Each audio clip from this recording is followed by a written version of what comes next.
Excuse me. It's your fault. There's paper Leave it, don't worry about it. Leave it. Okay. It's water. It'll evaporate. I don't know. God. Which one do you guys like the most? Nah. Question 3. I'm not gonna do that one. Well, that's, we actually need to work. That's the one that we, it Oh, so doesn't matter. you gamed me. You were trying to game me. No. Okay. Yeah, let's do question 3. Good reason. How does the Constitution balance state powers with powers granted to the national government? How does the Constitution limit each set of powers, and what issues did the Philadelphia Convention leave unaddressed, and what have been the consequences of the failure to address them? Begin when you're ready. Political scientist Herbert Crawley recognized that the Constitution crafted in Philadelphia was not comprehensive, but it established an important relationship between the federal government and the states when he said, "The combination of federalism and republicanism, which formed the substance of the system, did not constitute a progressive and formative political principle, but it pointed in the direction of a constructive formula." The Constitution balances state powers with powers granted to the national government by enumerating the national government's powers and leaving residual powers to the states. Article 1, Section 8 outlines Congress's authority to lay and collect taxes, regulate commerce among the states, and raise and support armies. Article 1, Section 8, Clause 18 gives Congress powers necessary and proper to carry out its enumerated powers. Article 6, Clause 2 makes Congress laws supreme and limits state powers in by declaring acts of the federal government the supreme law of the land. As a compromise to the power of the federal government, the states retain residual and concurrent powers in the 10th Amendment. For example, in Florida versus Department of Health and Human Service and National Federation of Independent Business versus Sebelius, the Supreme Court will hear arguments on whether or not the Affordable Care Act violates states' 10th Amendment police powers. Furthermore, Article 5 gives the states power to amend the Constitution by allowing them to propose a national convention and giving them the final say in ratifying new amendments. Article 5 also protects small states' power by guaranteeing them equal suffrage in the Senate. In Article 1, states retain the right to decide the time, place, and manner of elections. And Article 2 allows them to send electors to the Electoral College. The Constitution limits federal power in Article 1, Section 9 by prohibiting the federal government from restricting habeas corpus, absent domestic insurrection or invasion, or from passing ex post facto laws or bills of attainder. Additionally, Article 1, Section 8 and the 10th Amendment constrain the federal government to a specific set of powers and leave the rest to the states and the people. Congress has circumvented these limits through the Commerce Clause, but in 1995, the Supreme Court limited Congress's power under the Commerce Clause when it overturned the Guns Free School Zone Act in U.S. v. Lopez. To directly respond to the Articles of Confederation's failure, the Constitution limits state powers in Article 1, Section 10 by prohibiting states from passing ex post facto laws or bills of attainder and from entering into alliances. The full faith and credit and privileges and immunities clauses in Article 4 also limited states' powers by declaring that all states must recognize both contracts and privileges and immunities that are granted in any single state. The Philadelphia Convention did not address the scope of the necessary and proper clause. Brutus 9 states that the national government would ultimately subvert states' authority. Under the clause, but James Madison argued in Federalist 44 that without the substance of the power, the whole Constitution would be a dead letter. The court resolved in McCulloch v. Maryland in 1819, ruling that Congress may do anything reasonably necessary, as opposed to absolutely necessary, to implement any power granted to any branch of the U.S. government. Another unaddressed issue was state nullification of federal laws. In 1832, South Carolina passed the Ordinance of Nullification and declared the tariffs of 1828 and 1832 unconstitutional. The ultimate consequence of failing to resolve the nullification debate until the 1830s was a heightened sense of sectionalism. The Philadelphia Convention also did not address the right to a state to secede from the Union. The consequence of this omission was the secession crisis and the Civil War, stemming from sectionalism created by the aforementioned nullification crisis. Secession was eventually ruled unconstitutional in Texas v. White. Though the Philadelphia Convention failed to address certain issues, It established an important balance of powers between the federal governments and the states. Thus, Supreme Court Justice Oliver Wendell Holmes best embodied the spirit of the Constitution when he referred to it as an experiment, as all life is an experiment. Thank you.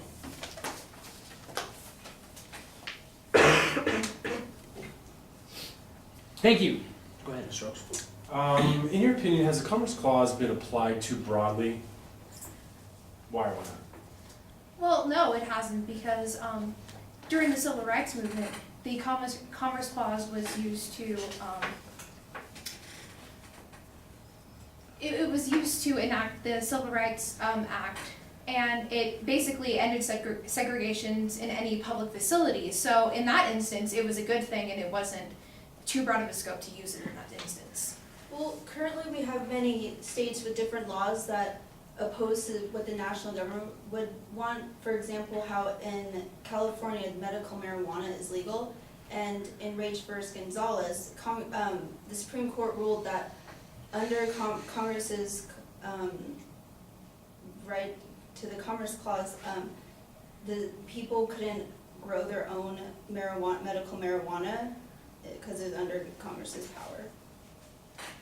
I don't think that the Commerce Clause has necessarily been used too broadly. We talked in our testimony about another Supreme Court case, U.S. v. Lopez, where the Supreme Court actually checked the federal government. Furthermore, the federal government's passage of the Affordable Care Act is not an unjust expansion of the Commerce Clause because they're regulating interstate commerce by making sure that people who purchase insurance from interstate corporations that go across state lines have to buy insurance.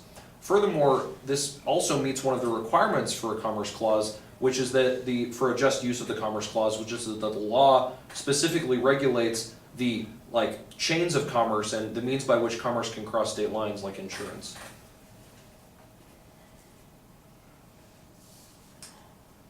Why does the First Amendment in the National Constitution seem to protect religious freedom more than state constitutions?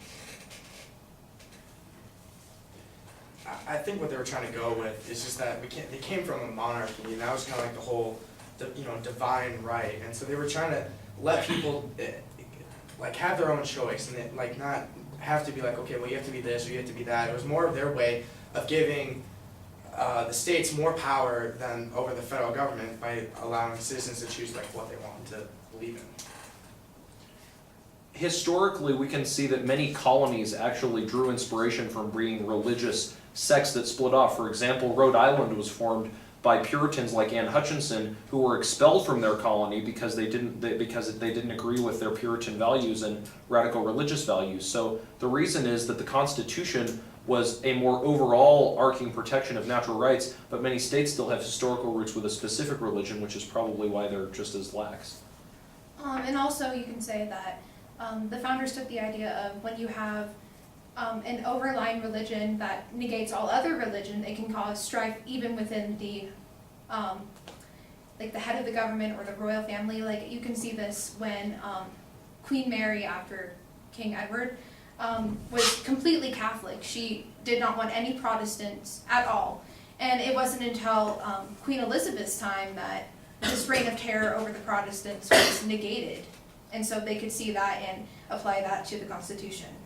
Also, during the Spanish Inquisition, many books and writings were limited if they did not pertain to being Catholic. And so that kind of relates to how people have this distrust of this authority telling them what certain religion they have to be, and that's why many people wanted to have the free religion within the United States. It's also probably because the founders knew that the judicial branch they created in Article 3 would protect the right to religion, whether it be infringed on by the states or by the federal government. For example, the Supreme Court recently ruled that a school in New York that had a prayer on the wall for 60 years had to take that prayer down. And that school is a state-run public school, which means the Supreme Court can just as easily check state laws that respect an establishment of religion, just as easily can check federal laws that respect an establishment of religion. How has the Occupy movement and the Tea Party movement reflect federalism and its ideals of participation? So, to start with the Occupy movement, the occupiers are disgruntled at probably what they refer to as devolution, which is the powers given back to the states. They're mad that the federal government hasn't done more and used more of its power under Article 1, Section 8 to regulate the banks and the corporations that they feel have caused the economic crisis. A great example of this is the Financial Reform Act created by Dodd-Frank, which essentially establishes a host of things like the Consumer Financial Protection Bureau that the occupiers say should be fully implemented at the federal level and give power to the federal government so that they can regulate the corporations. Also, the Occupy movement is practicing civil disobedience, which Henry Thoreau said in his essay of Civil Disobedience, that it is the citizen's duty to object and oppose what the government does through openly objecting their law. This also plays into the idea of federalism, because you have, like, back in the Philadelphia Convention, you had Federalists and Anti-Federalists. Well, you have the same idea going today. You have, like my colleague Nathaniel said, the occupiers, who you could see as the Federalists, who want more regulations from the government. They don't want the states to have too much power. And then you can have the Tea Party movement, who you could say is more the Anti-Federalists. And another idea of this is also, like, as enumerated in Federalist 10, they're becoming almost like factions. Like, you could say the political parties are factions, but they're more like factions because, like with the Occupy movement, you're just to get a point across, they're negating public safety, and so it's not really for the common good, and they're going against the common good in that instance. Also, the Occupy movement, also one of the things they want is more federal regulation over banks, which branches from the New Deal of FDR, which was in the New Deal to have more federal regulation. And that was coming out of the Great Depression, and yeah, branched from that.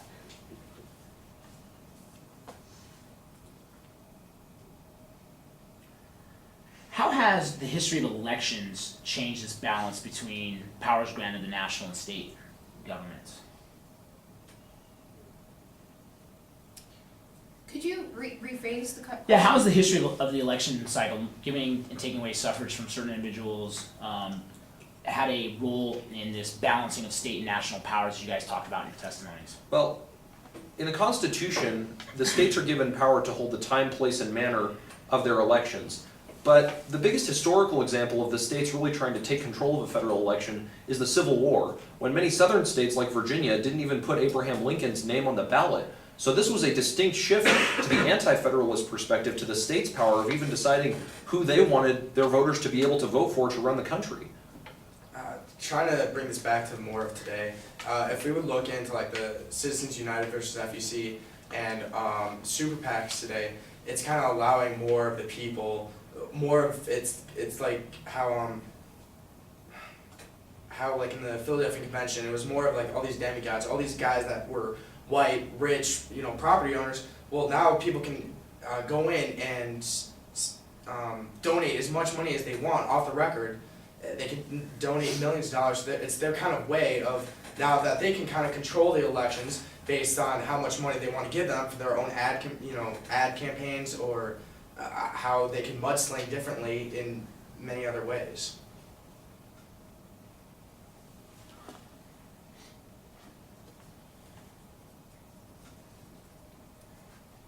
Should federal courts be able to provide guidance to legislatures on how to implement court decisions, or would that be a violation of their constitutional duty and authority? Well, that would clearly be a violation of their duty. Remember, the Supreme Court was established in Article 3 to interpret the law, was not established to make the law. So the Supreme Court should not advise the legislature, but what it should do instead is rule on the constitutionality of laws. A great example of this is the Supreme Court case that I've already mentioned, U.S. v. Lopez, where the Supreme Court took a law that the legislature passed and said it was unconstitutional. Because remember, the legislature has the right to create whatever laws it wants. It's the Supreme Court that can check those laws. This also goes against the idea of the checks and balances and the separation of the powers. If you have the Supreme Court dictating laws, dictating how the legislative should be making laws, it takes away that check that the legislative has on the Supreme Court, because you don't want one branch of power having too much power over the others. Going on to what you said about like how it should help proceed with the states, under their, in Article 3, it states that they have the jurisdiction to go over state court cases and see if they're constitutional or unconstitutional or not, but they have no right to go in and be like, okay, this is how you should represent this person, or this is how you should see the facts in this. They just have the power of them overturning it, or seeing how they feel about it and how it could affect the common good. We'll go ahead and stop there. You guys go to your next room, which is our R18. R18. Go. What was the time of her testimony? 4:12, and you guys were at 4:08 on your testimony. Oh, baby. 4:10. What? 4:10. And we were 4:12? Yeah, 4:12. Seconds more. We can fix that. That's acceptable, just wondering. Are they gonna like really be that stickler for it that? You want more questions and cross-ex. That's what you need, yes. You keep getting marked down because they stop signing, you're still going. Yes, that's a distraction. Okay, go ahead, feedback.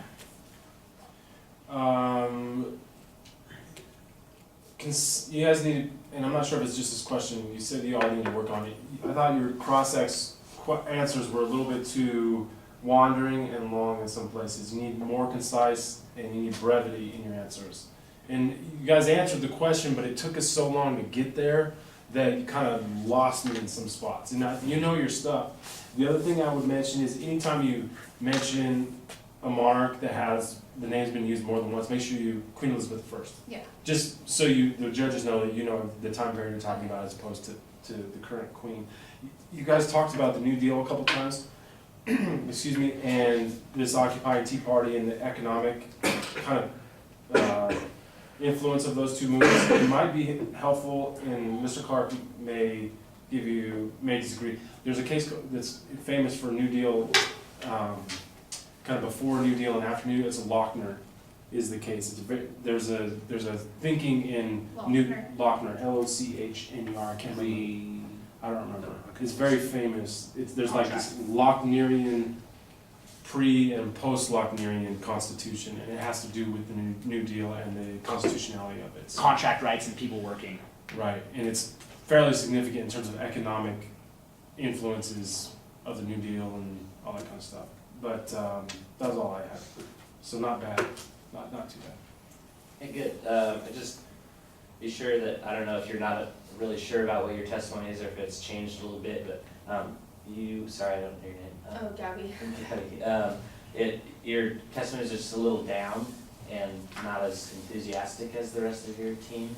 And it just seemed like a little, I'm not really excited to be here, or very confident. And then in one of your answers, you kind of like, you could see the doubt come into you're like, no, this is not right. And then kind of looked away at the end of your thing. Just finish it out and go strong, go out swinging. So just a little more confidence on that.